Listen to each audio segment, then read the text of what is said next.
All right. Hey, everybody. I'm Sean Rosensteel, author of The School of Intentional Living and host of Author-ized. I'm excited to have with me here today Will Sharon, author of Dreaming in the 21st Century. Will, welcome to the call today. Thanks so much for having me. Yeah. So I just got done reading the book last night, and this is such a neat topic because my wife and I oftentimes we wake up and we'll share, our dreams with one another. Mm-hmm. And we've been known to have some weird dreams like all of us, right? Yep. So I found the book fascinating, as I mentioned to you here before we got on. Yeah. I'm looking forward to kind of going through it with a fine-tooth comb a second time and really taking a deep dive. There's a lot of great content in the book. Can you tell us a little bit about how this book came to be? Sure. So I set up a YouTube channel a couple of years ago, and I guess there's probably about 45 videos on there now. And basically what was happening was I was coming up with an idea about what I was doing, and I'd make a video and post it and then go on and so forth. And then what I realized after a couple of years, there's a lot of stuff up there, but it's not in any kind of sequence. And so that was one motivation. The other one was people kept saying to me, "Oh, you should write a book." Now, I have this personality that whenever I reject something repeatedly, it's usually something I need to do. So after insisting that I wasn't going to do that for about a year, I realized, let me do that. And hopefully, people have the reaction you did. But I have to also say, when I teach or when I wrote this book as well, it kind of forces me, and I think anybody who goes in this process, forced me to say, okay, what is it I think about this? And how do I communicate it in some kind of organized way? So the book's for you, and writing it was for me, essentially, right? Yeah, no, that's awesome. So that's interesting. You actually put out a bunch of YouTube videos first on this subject. You got some feedback. Yep. Started telling you should write a book, and then after rejecting it, opened up to the idea. Yeah, you would think by this age I would understand that when I did that, it's probably a good thing for me to do. It takes a while still. It does. It really does. Yeah, it's easy to resist those recommendations. Yeah, absolutely. Totally. That's cool. So writing the book helped you organize your thoughts, clarify your ideas. Very cool. Very cool. And this is your first book, right? It is, yes. Yeah, okay. Yeah. So help me understand a little bit about how you got into this, because it's certainly a really neat and unique line of work. So what's the background here? What's your backstory? Well, I started out life as a young man working in psychiatric institutions, and initially with kids, and then got a clinical master's degree in social work, and I became a therapist at the Veterans Administration. And I was also in an institute. So these guys, all of them pretty much had PTSD, except we didn't have the diagnosis at that point. So I worked a lot with dreams, and I worked with dreams from the standpoint of what we would call pathology. For example, we would have staff meetings where we would go around and talk about patients. And one of the questions was, what's the patient's presenting problem? So in the therapeutic model, and by the way, this is not a knock on therapy, and there are a lot of therapeutic models that have moved on from this.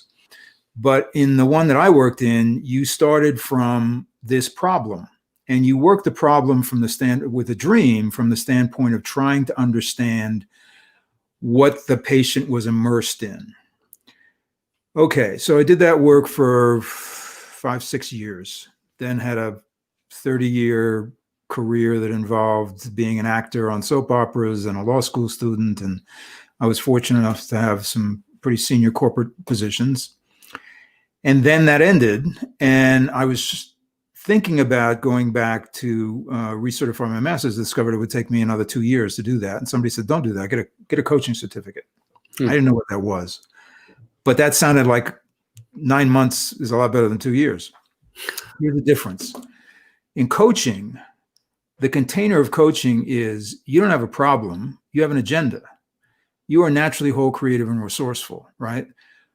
So I started thinking about working with dreams from that perspective. And I realized, wait a minute, I shouldn't be interpreting somebody else's experience. That doesn't make any sense. What I need to do is help them understand what they're trying to say to themselves. Now you can say, well, that's a nuance and so on and so forth. But When you get into the work, there's a real difference because, well, we can get into this.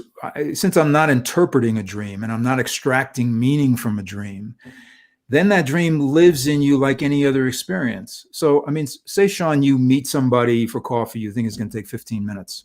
You end up talking to that person for 5 hours, right? It's like our first conversation. Right? Yeah. So what happens, though, is over the course of the week, you revisit that conversation. You think, oh, yeah, that was really interesting. And now I'm thinking about this other idea and so on and so forth, right? That's what a dream is. It's half a conversation. And it's inviting you back into that experience. So that's really been the progression. And it was pretty quick. It was like 180 degrees. And then I'll just give you one quick footnote. What I discovered also is that coaches don't use dreams. I just did there are these ICF chapters, International Coaching Federation. I did a presentation for the Austin chapter last night. And it's an eye opener to a lot of people when I say to them, you're trained how to do this. There's no secret sauce here, listen and ask questions. That's it, because, and the problem really, Sean, is that's such a rare experience in our culture. Sure. That we get paid to do it, Right. Yeah. It's one of the things that I found difficult about, I would say, the methodology, if you will, is, oftentimes throughout the book, the meaning is not the end goal, right? It's like, so my wife and I will wake up, we'll talk, we'll share a dream. Oh, I think that means this. And maybe that's what this is all about. Oh yeah. Case closed. And we move on. Right. You're suggesting is the book is you need to let that marinate. You need to let that breathe. You need to revisit it over and over and over again. It's a conversation, as you just said. Yeah. Which I think is a really neat way to look at it. Yeah. And let's talk a little bit about this idea of meaning, because if you go back and look at, we have these two words, subconscious and unconscious. And there's a little bit of history in the book about how we got them. Mm-hmm. And they basically say to us implicitly, there's a part of your experience that's less accessible, right? If you look at Genet's definition of subconscious, what happened, I think, is he conflated consciousness with cognition. So we've decided if we can think about it, it's conscious. If we can't think about it, then it's something else, right? It's something less or inaccessible. So that begins to tell us that there is this drive in us to, quote, make sense. I mean, that's your ego. We all need to do that, right? We got to get up in the morning. We got to go to work. We got to do our jobs. Ego is not a bad thing unless it's taken over the whole show. Mm-hmm. The ego really needs a container to operate in, essentially the essence of who you are. So it's understandable that we want to extract meaning, because without doing that, there's a lot of uncertainty. It's like, sure. I don't know what this means. I got to go back in this dream. It felt crappy the first time I did that. It was an upsetting dream. I didn't like it. I don't want to go back into it, right? But when you do, you discover, oh, there's a lot of other stuff in there as well, So yeah, it's counterintuitive in a way. It's inviting chaos into your emotional life. Sure. For the purposes of really expanding your understanding of who you are. Yeah. Well, I love how, you revisited this idea so many times in the book of allowing more room for your imagination. Yeah. And I think that's so important, right? Yeah. I love that. I love that. So there was a part of the book where you did almost like a journaling exercise, but it was like a conversation. And I can't remember, was that your example? I think that was your own, because you had a lot of other examples, which are fascinating. Yeah. I think that was your own example. So can you share with us a little bit about what that looks like? Because at first I thought, I understand this, but then you're actually having a conversation. I'm like, is this just your imagination running wild and you documenting what's happening in your head? I didn't really understand what was going on. I was fascinated by it. What a neat thing to do. But can you help explain that a little further? Sure. It's interesting you use the phrase, your imagination running wild, because that's the experience. Like, I got no control over this. So it's something called active imagination. And we credit Carl Jung for sort of bringing it into the lexicon. as I think I mentioned in the book, you can go back to 10th century Islam. They had a psychology in those days. You will find evidence of it there. So what is it? It's basically going back into a dream and having a conversation with a person or a thing or an animal or whatever it is in that dream to sort of expand the dream. Now, I will tell you, the first time this was suggested to me, I thought this was nuts, right? It's like, what are you talking, it's crazy. You can't go back into a dream, except let's use that conversation with the person with the coffee, right? You go back into that all the time. Mm-hmm. You even imagine conversations with people that you know all the time. So if you're thinking, that sounds crazy, that's the conversation. Yeah, exactly right. You're doing it. That's exactly. Yep. Perfect. Yeah. There is a structure to it because your ego is going to want to get involved, right? Your ego is going to want to, quote, make sense. So the idea and what's in the book was my process, what I did around it, which is there was a character in my dream that I wanted to talk to.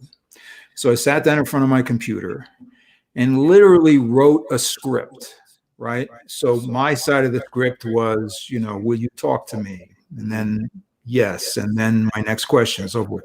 So why do you have to do that? Because if you're doing that, if you're typing and you're thinking about the question and you're hearing the answer, there's not a lot of bandwidth for you to guide that. You're too busy, right? And it's literally going back into your imagination, which is the source of your dream anyway, right? There's a famous story. Now I'm going to forget the guy's name. Robert Johnson. He's written a bunch of books. He's a Jungian psychologist. And he talks about a guy, I won't take you all the way through it, but a guy who decided he was going to make up all this active imagination stuff that he brought in, right? And at the end of however many weeks it was, he throws down the last chapter of this thing and says, "Ha, I fooled you. I just made it all up." Hmm. And Johnson sort of pointed out to him, yeah, you did. And your imagination, you cannot be inauthentic in your imagination. You can in your ego and your cognition. We can rationalize anything, right? Your imagination is true to yourself. Mm. So whether you are going back into a dream and doing it, or you're just sitting down and literally running a stream of consciousness, it's the same thing. Now, one distinction. Let's say you sit down and you decide, what would I do if I won the lottery? Okay. Now your ego is driving your imagination. Your ego's in charge. Well, I'd buy a house and I give money to this and that's a fantasy. That's not your imagination. That's your ego taking over your imagination. So there is a difference, and that's why the technique of typing and occupying yourself like that gives your ego very little room to get involved. Interesting. Yeah, I like that. So here's the reason why I didn't find that crazy is in Think and Grow Rich with Napoleon Hill, there's a chapter in there where he talks about, I think it's the chapter on the mastermind, but he talks about his council of invisible advisors.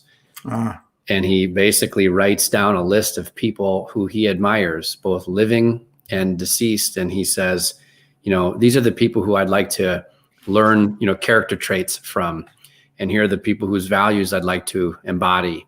And then every evening for an hour, he closed his eyes and went into almost like a meditative state and imagined that these people, his council, was sitting around a table.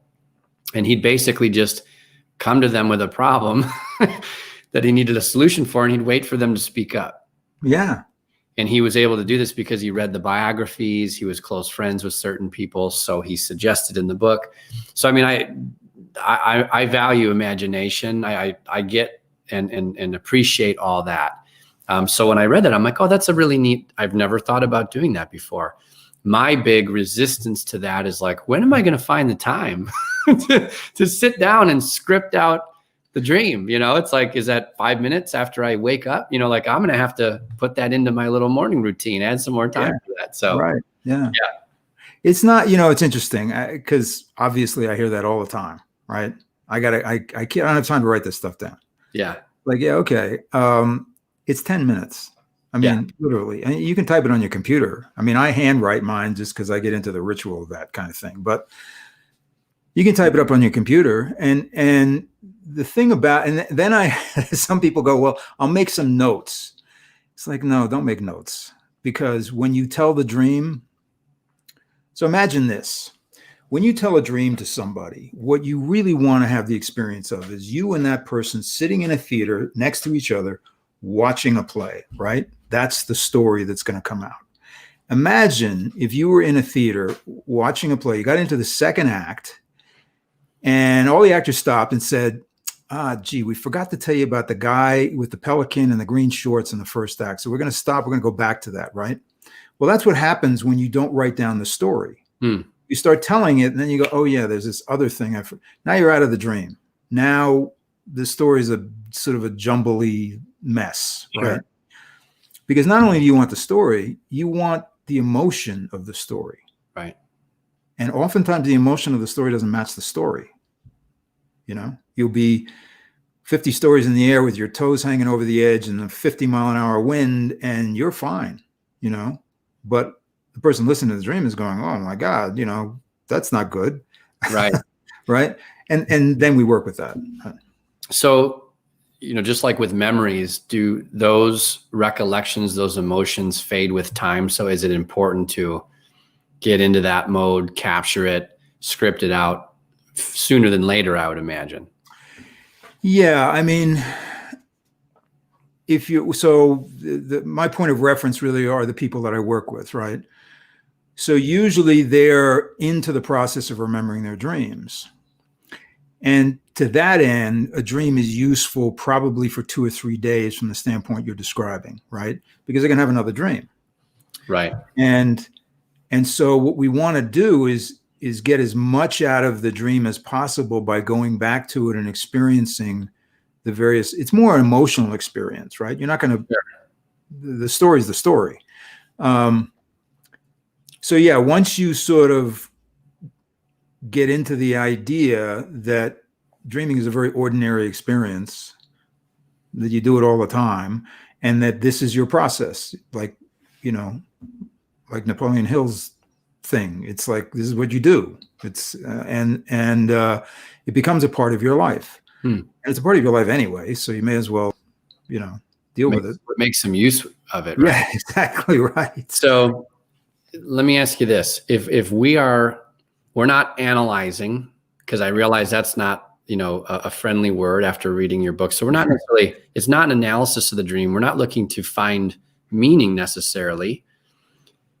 I really liked, a big aha moment for me was like, oh my gosh, there's a belief system. It's there because there's a belief system that I've outgrown. So can you expand on that a little bit further? Yeah. Most of the dreams, I'd say probably somewhere between 70 or 80% of the dreams that I deal with are dreams about how you're organizing your experience.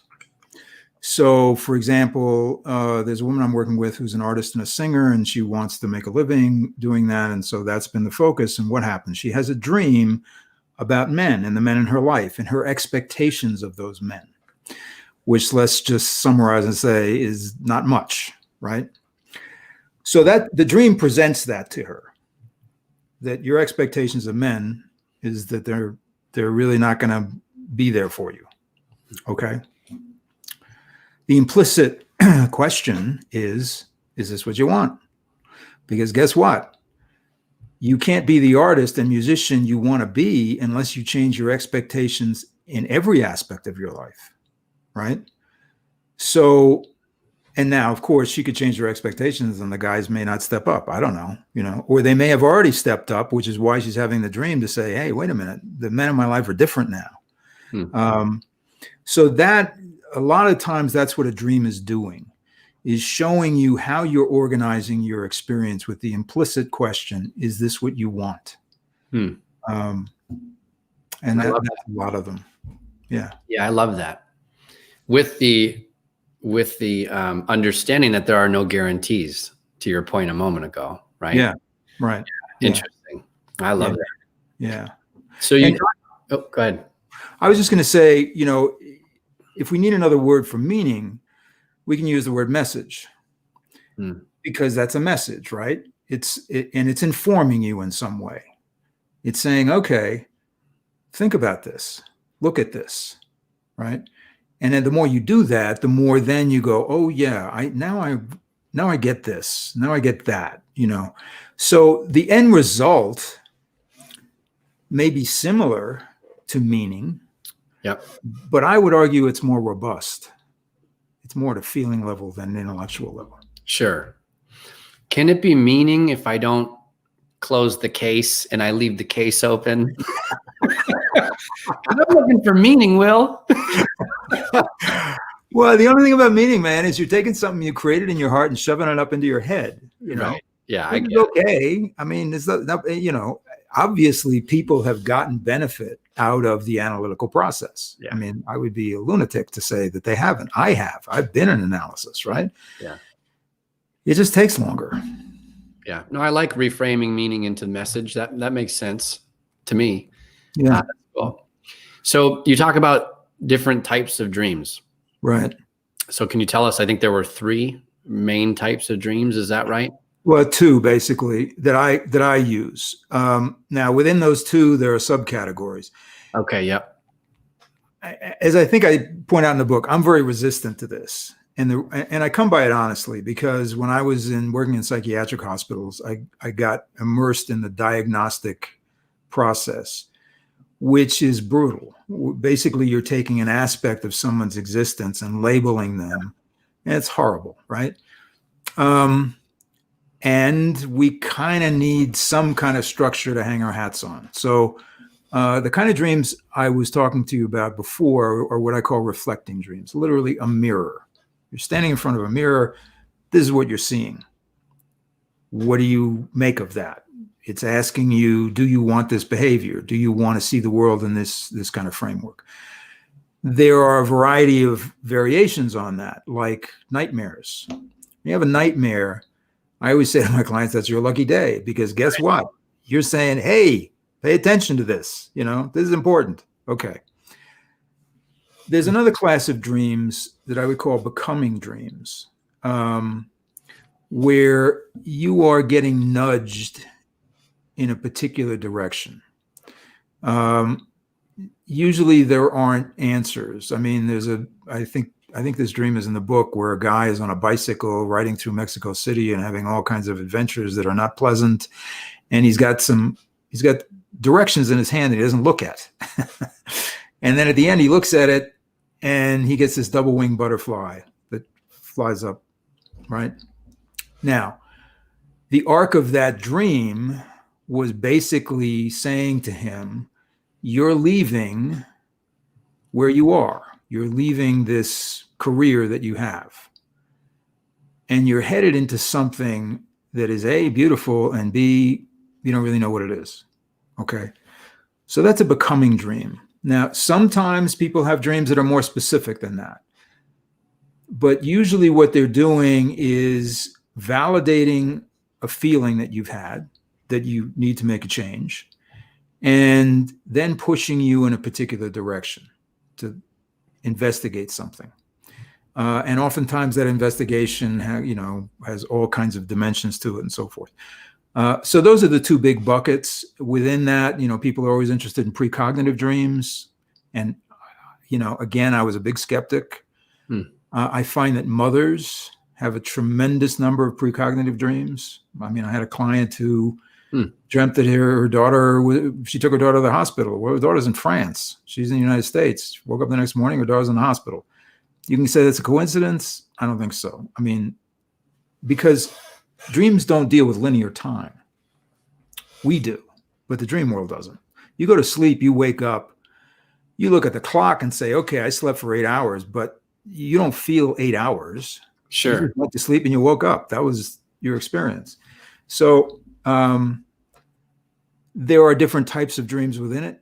But I have to say, Sean, I rarely talk to a client about what type of dream they're having, because, as per our conversation so far, it's like, that's not really interesting, because now where are you? You're up here going, oh, I had a becoming dream. That's cool, right? Or I had a lucid dream. That's even cooler, you know? Then people get into dream envy, right? They want the dream somebody else has. Like, no, no, no. You're having the dream you need. Relax. Right. So I put that in the book because I felt like, you know, there is a need to try and understand something about what these things are about, but not much. There's not much of a need. Yeah. Yeah, that makes sense. That's our way of trying to just label and categorize and organize, right? So right, exactly. yeah, it makes sense. So you talked a little bit about the shadow, you know, the light and the dark shadow. Can you expand on that a bit? Sure. There's a wonderful book written by Robert Bly. It's called A Little Book on the Human Shadow, and it's got a great metaphor in it. And so we're going to talk about light shadow first. So when you're a little kid, and your dad comes home from work or your mother comes home from work or whatever, and you get excited and you run around the house and you scream and yell and jump up and down because you're so excited, you get the message pretty early on that guess what? Don't do that, right? Glad to see you, but less screaming, less running around. You're going to knock something over, all that stuff. So you take that enthusiasm, and to use his metaphor, you put it in a long black bag that you drag around behind you. And through the course of your life, you're constantly taking aspects of who you are and putting them in the bag because you want to fit in, because you want to attract a spouse, because you want to get a job, whatever, right? These, whatever, yeah. Yeah. And then at some point, usually midlife, you want to take some of that stuff back out of the bag, right? That's light shadow. And the issue that we have is that when you want to go take something back out of the bag, let's say, I don't know, you were a painter and you stopped because you couldn't earn a living or whatever it was, right? Well, guess what? It's been dragged around behind you for a couple of decades. Not so happy when you go back in that bag to pull it back out. And you have to begin to deal with the fact that you gave that up. And you have to go through a process of reintegrating it. So that is what we would call light shadow. Many times what we will do with light shadow is we will project it on somebody else. So I'll say to myself, well, yeah, I'd really like to be a painter again, but actually, Sean, you're the painter because I see that you do that. So I'm going to give that to you so I don't have to do it. Okay. We see this a lot in relationships, actually. People give stuff to the other person because they don't want to deal with it, even though it's part of them. Dark shadow is very interesting. You know, it's a very timely question because most of my clients are what we would call high functioning adults, right? They've got a life that's pretty much together. They want a better life. Okay. Here's what's happening. A lot of them are having dreams in which they are doing violence to people. And it's shocking them. And why is that? Well, initially because of COVID, a lot of what we sort of signed up for in terms of reality is disintegrating, right? So I'll give you an example. I live in New Mexico. 30% of the kids in New Mexico go to sleep hungry every single night. Now, I knew that a couple of years ago. And obviously, I don't think that's right, okay?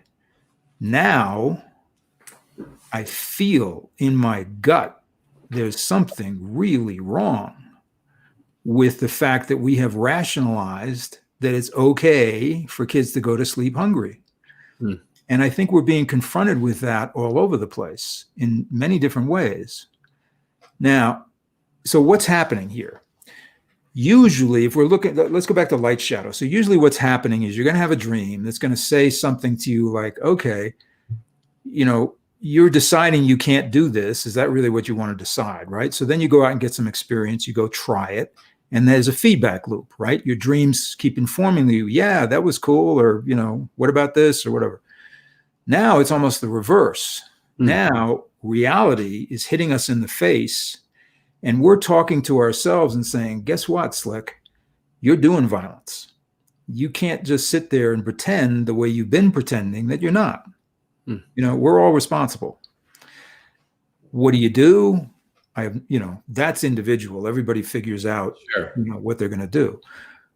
But that's the difference. Dark shadow is all the things that is, murder, rape, theft, all the things that we have decided as a society you can't do, even though the capacity to do them, and I think this is true, lies with all of us. Okay. I mean, if we took away your house and your money and all your possessions and put you on the street, you would have to figure out how to survive. You might steal to survive, depends on the circumstances you're in. Most of us lead lives where that doesn't come up, but I think it's coming up culturally for all of us, this dark shadow. And it's not a question. I want to be very clear about this, because we don't get cards and letters about this. It's not a question that, the United States is a terrible place. That's irrelevant. Okay. We've done some beautiful, wonderful, fantastic things. We've done some horrible, hideous things. When you are in a process of growth, you confront the aspects of yourself that are not so great. Otherwise, you can't change them.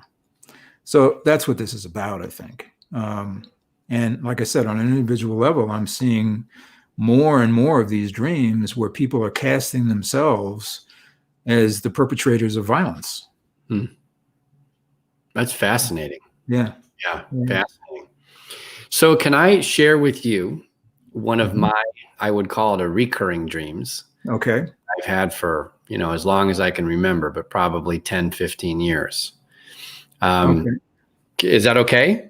Yeah, let's set it up from the standpoint that I'm going to ask you two questions before you tell us a dream. Okay. Okay. First of all, and the other thing is I'll take notes, and it's not because I'm writing I can hear better if I'm not looking at you. Okay. All right. So I'm going to ask you, are there people in this dream that you know? Besides myself? Yeah, besides yourself. No. Okay. Are there places that you know?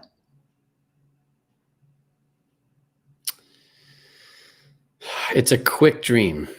Okay. So yeah, I guess there's one place. Yeah. What is it?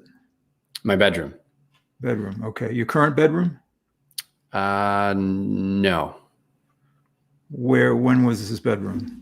Like a few months ago. We recently moved. So I guess the answer would be yes in that case. Yep. All right. Okay. So the reason I'm asking those questions we talked about before, I don't want you to stop and say, "Oh yeah, that's my bedroom from the last house," right? So we're just gonna get the story now, okay? Okay. So just tell us the dream. Okay. So in the dream, I wake up and I'm in a panic because I have either a test or an assignment to do. I'm back in school and I'm way behind. I've slacked off and I'm completely unprepared. And I realize that without this assignment or without passing this test, whatever it is that I'm unprepared for, I won't pass the class and graduate. And it happens. It's a quick dream. I mean, in my dream, I wake up. That's what's going through my brain. It seems like it happens in an instant. And then I actually wake up in the real world, so to speak. And I feel like this unbelievable sense of relief that I'm where I am today and that I'm no longer back in that place where I was really behind the eight ball as it pertained to my studies. Okay. Okay, cool. Okay, so let's go back to the beginning of the dream. So you're in your bedroom, and in the dream, you wake up. Now, is your wife there? In the real world? No. I hope so. No, in the dream. I never thought to check. So in the dream, she's not present. I don't think I'm aware of her. Yeah, okay. I feel like I'm back in school. Okay. Yeah. And back in school meaning college? Yes. Okay. And do you know what this class is that you haven't been to? Yes, it's a French class. So what's interesting is it's a very specific French class that I took in high school, but my concern is that I won't graduate and I'll be short on credits and it's for college. Okay. Okay. And just what's your recollection of that French class in high school? Very cute, distracting teacher. Okay. I went to an all boys military high school. So she was a big deal for many of us. Right. Didn't really have a lot of interest in learning the language at the time. Was kind of just putting in my time and trying to just get a decent grade, but I was constantly behind on everything. Study, Okay. homework, quizzes, tests. I never did very well because I didn't apply myself. But Okay. that was kind of a common theme for me. It wasn't just that, but for whatever reason, it's specific to that French class. Okay. And when did you start having this dream? 10, 15 years ago, I've, like I said, I mean, almost for as long as I can remember, I've had a very similar dream to that, if not what I believe is the same dream. Whether that's possible or not, I'm not sure. Well, there's always usually a nuance. You have a tough time telling yourself the same story because circumstance. But I know exactly what you're talking about. Okay. So when was the last time you had this dream? It's been a little while, probably 6 to 9 months ago, I would say. And 6 to 9 months ago, what was going on in your life?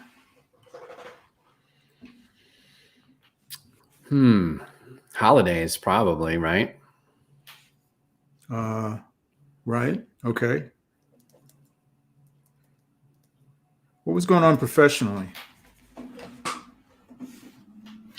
Yeah, I guess I was embarking on a new career path. I was about to write my first book. Really? 9 months ago?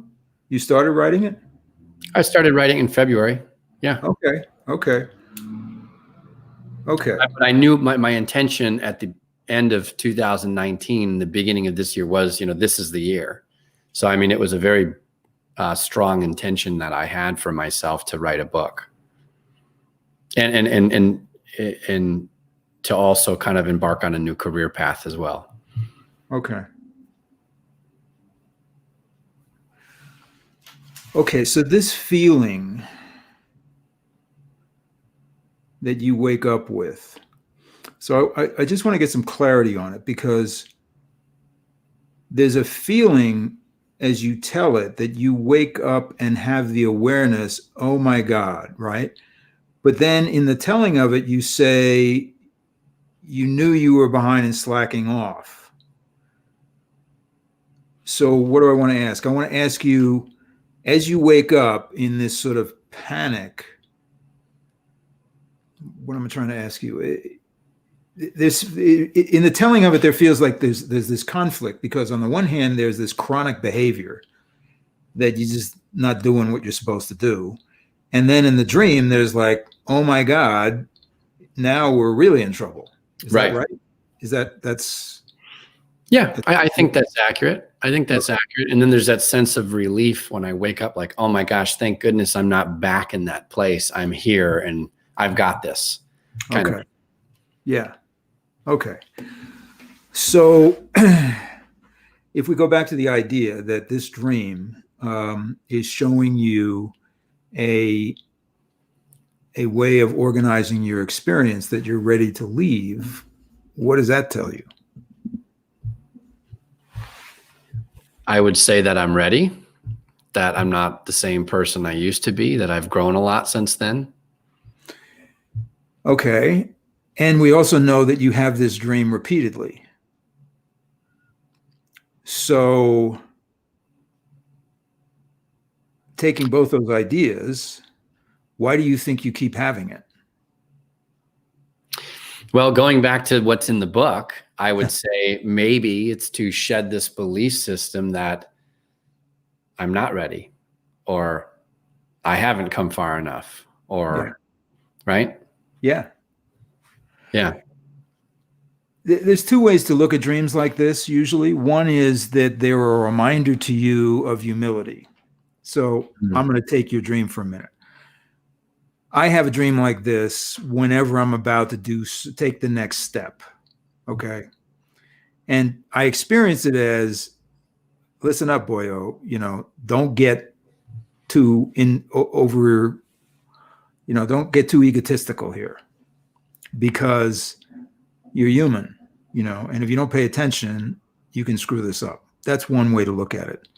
My sense about you, and kind of, I don't know a lot about you, but we've had a couple of conversations, is that it's more aligned with what you just said. It's more aligned with the idea that there's a story you have about your past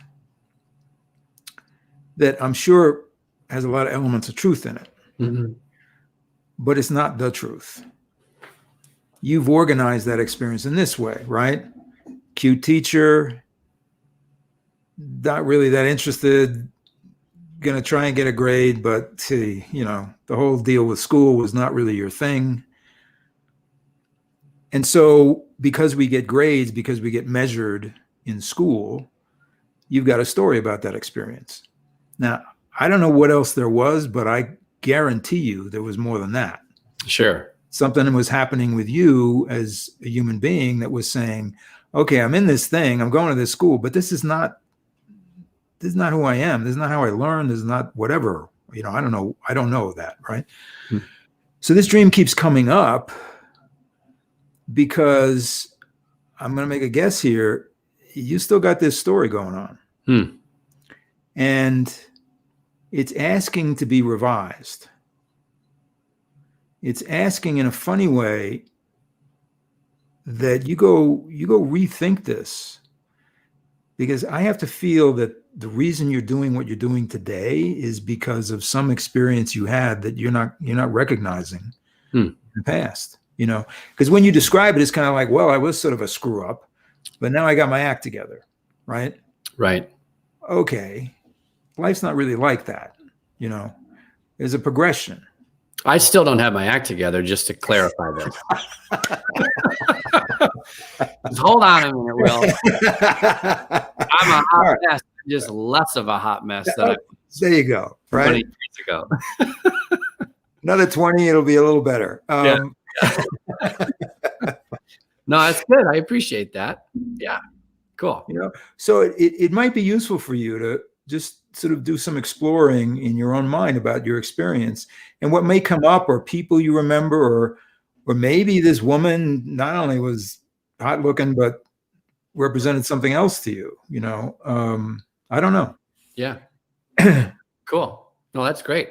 Well, now that we've lost all the audience members, very deep rabbit hole, I appreciate this. It was free coaching, right? So thanks, Will. That was fun. I like that.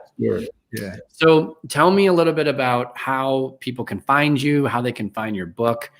And actually, if we can take a step back, what else do you offer? You have a book, but your business offers other things. So can you said coaching, and can you just help us understand what else it is?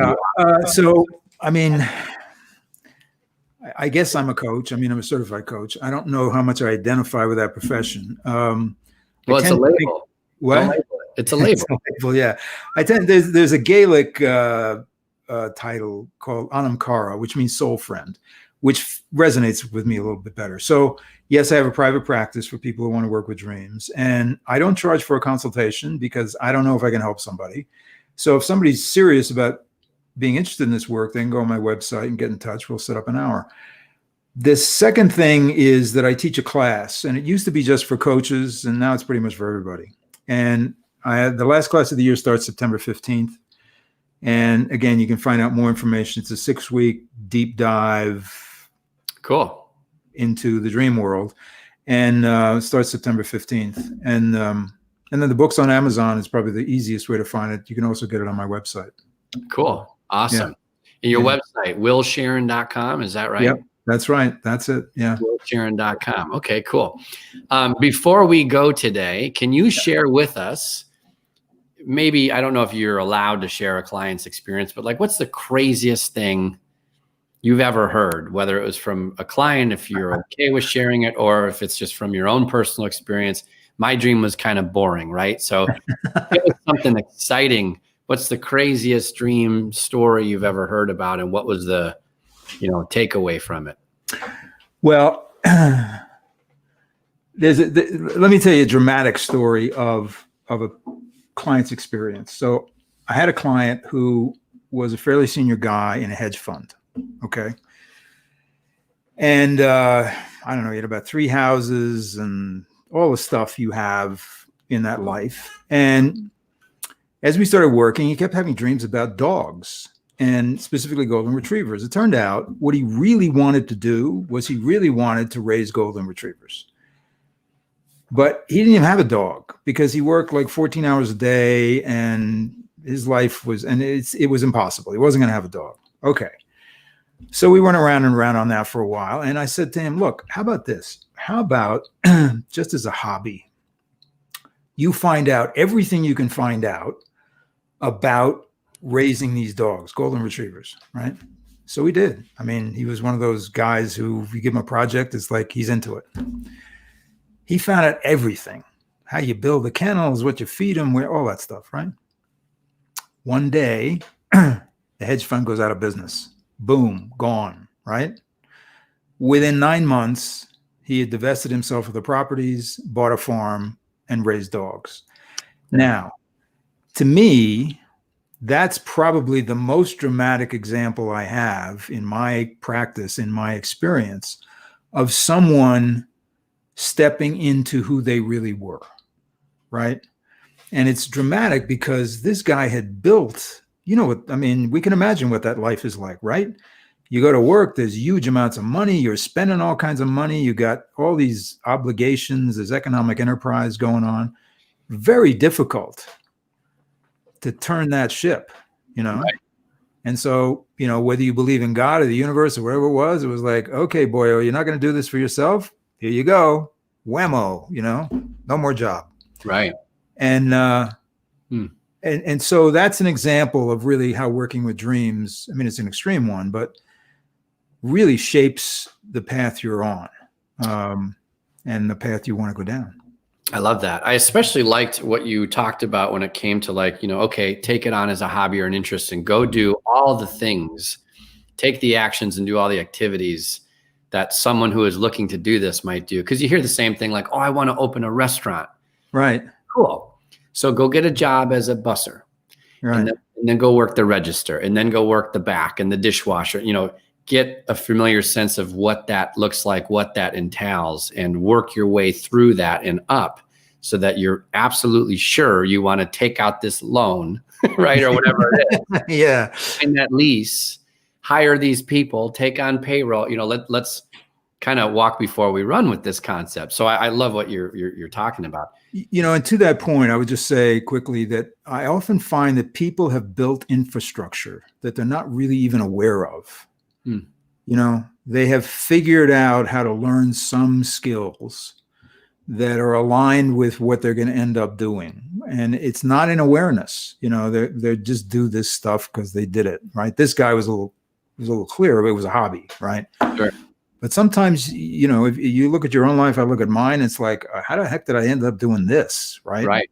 Well, right. You know, I was an actor for a while, so I know how to stand in front of a camera and blah, blah, blah, blah, blah, right? There are skills that I accumulated along the way. So, yeah.